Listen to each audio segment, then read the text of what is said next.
Hello, Just Too Good here, and today I'm taking a look at a new LEGO Monkey Kid set. This is a fall or late summer release, depending where you live, and this is the LEGO Monkey Kid Cloud Roadster set. This has a total of 659 pieces, 5 minifigures, and retails for $70 in the United States, where it's a LEGO store exclusive.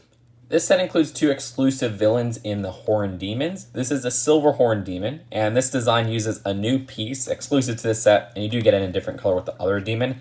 It's a hair, ear, and horn combo. Has a little bit of silver to the hair. It's actually using silver as the base, and it seems like everything else is just printed on there. Very interesting design. Face print is pretty darn cool as well. I can see a lot of fantasy fans using that. Torso seems to say silver on it. Alternate facial expression has a cool look, which is pretty confident. And then we have some back torso printing. Also, they call this weapon the Calabash weapon, which you can move up and down. I like the shaping on this thing. For the Gold Horn Demon, I love the orange they use, as well as the gold on the hair piece. Same as the other piece, where it seems to be just one part and then not really dual molded, but rather printed over with that coloring. You can see his back facial expression has a little smirk to it. Nice back torso printing. And then for the front torso printing, it says gold, and he has a really confident look. Also for his Calabash weapon, a swap of colors, which has a pearl gold design. And the Gold Horn Demon has this attachment at the neck, which has a very elaborate build. You can see those Technic beams connecting off and connecting to these nice dish pieces, which are used later on in the build. Love the exclusive printing there with silver and gold. But that's it for the 2 demons of the set. The Monkey Kid minifigure of the set is that one from the more expensive sets. This is the cheapest way to get that variant in that regard, where it also came in the Monkey King mech as well as the Ocean HQ. You can see that alternate facial expression as well. And he has the Monkey King golden staff as well. There's Wang the civilian, and she has a pretty uncommon color for legs. The torso print really ticks me off though, because that's a CMF torso print. Like, really, LEGO, you're going to start printing CMF exclusive torso prints? It's the Breakdancer from Series 19. She does have a gold little goblet as an accessory. I do love her hair piece, which is that black hair piece from the Forbidden Forest set of LEGO Harry Potter. And we do have an alternate facial expression where she looks pretty scared. And the other civilian of the set is Chen, who has a really uncommon torso print. This was in the City Garage set, I believe, as well as a face print that was only in one other set, which is the Hidden Inside Jail. And that hair piece is actually kind of rare to get outside of Ninjago. You can see his alternate facial expression, which looks very confident, and he also has a camera as an accessory. In general, definitely one of the better civilians of the Monkey Kid line with the amount of rare pieces. There's 2 vehicles in the set, with the Monkey Kid's Cloud Roadster and then this side build for the demons. So the build for the Monkey Kid's Cloud Roadster is really focused on the build alone and not much function, because there's not really play features found here. So there is actually a really cool play feature, which is by pushing down on here, the spring-loaded missiles work. I kind of like that. Usually spring-loaded missiles are just something that you push on your own way, but to have a red button, that's kind of fun. But that's about my favorite part of the set, because I feel like the rest of this is really just overdone. There's a lot going on here, and it should have been a lot simpler in my opinion, because it looks very cluttered. Either way, at the front we have some stickers, and also these pieces right here at the front end very easily come off if you just kind of push them down any kind of way. I wish those were a little bit more secured or in a more secure location. For the driver's area, you could lift up this windscreen. It's one minifigure rather easily. Nice print right there that isn't exclusive to the set, but isn't super common. Over here was where the missiles were at. These front wheels are actually printed pieces, and they do have the same design on both sides. I like these side designs where they have these clipped on pieces, which come together pretty well for event-like design. Also some stickers at the side.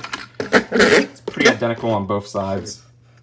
But unfortunately, this right here, this front part kind of falls off rather easily.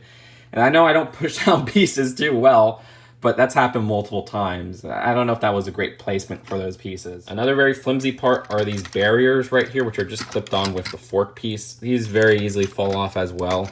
Again, I wish this stuff was more secured. I do really love this engine right here, which the design of uses these 2 pieces and the 2x2 column pieces and these barrel pieces. It comes together actually really nicely. And at the back, we actually have the Thunder Driller play feature. I always associate this piece with the Thunder Driller. As this vehicle moves, you could see it as the back drilling, but really what it's supposed to be is just kind of the trail of exhaust that this vehicle leaves as it moves. So we get quite a bit of those new Cloud Puff pieces, which have the pole connection at the end, introduced in this wave of Monkey Kid. As for those back wheels, we actually get this dish piece, which is really rare in that color. I think it only came in Sweet Mayhem's Sistar Starship. You got some stickers on there. And then on the opposite side, we have some of those same stickers, which kind of makes me wish they just would have printed this part as well. But then again, we wouldn't have gotten that dish in another set in that coloring, so I kind of understand.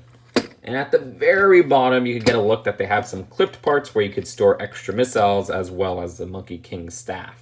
For the silver and gold demon vehicle, this design actually has a printed dish exclusive to this set, which says silver and gold on it. Love that silver and gold shine as well.